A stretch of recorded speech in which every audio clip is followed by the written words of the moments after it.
favorite news program. Today we have a really impacting reportage about the national consumption of fast food in the last 10 years. But before that, we will check our section of international news. Yesterday night, 17 June 1992, the Boy Patong massacre took place in Boy Patong, South Africa, and here we'll have the exclusive coverage of the event, including interviews to some of the witnesses with our special reporter Diego Lopez. All the information I have about it right now is that there were 40 people dead and several were maimed. The attackers were supporters of the Ithaca Freedom Party, rival party of the well-known African National Congress. Right now, we are going on a live stream to South Africa with you. I've been sent here to South Africa to investigate more about the Boy Patong massacre that took place here in South Africa yesterday, and I'm going to interview some residents about it. Excuse me. Hey, yeah, please. Which party are you allied to? Oh, we are from the National Democratic Revolution. Cool. And what's the ideology? The National Democratic Revolution is described as a process through the National Democratic Society is achieved a society in which people are intellectually, socially, and economical and political empowered. Cool. Yeah.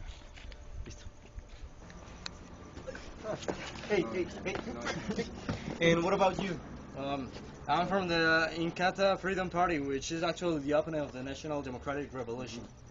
According to investigations, the affiliates from your party were the attackers in this event. Is that true?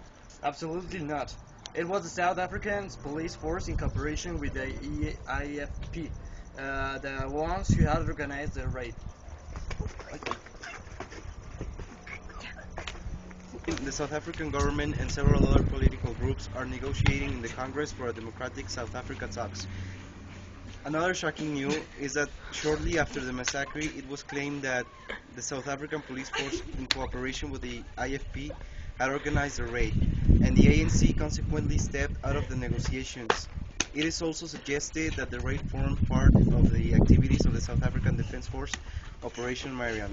The ANC has resumed negotiations and will keep you informed about the political situation that's taking place here.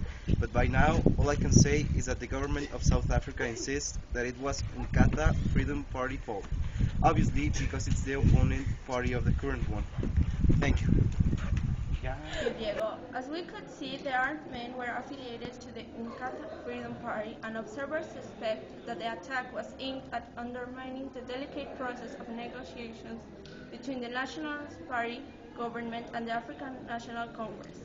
In response to the massacre, the ANC withdrew from the negotiations, blaming the Nationalist Party government for the attack.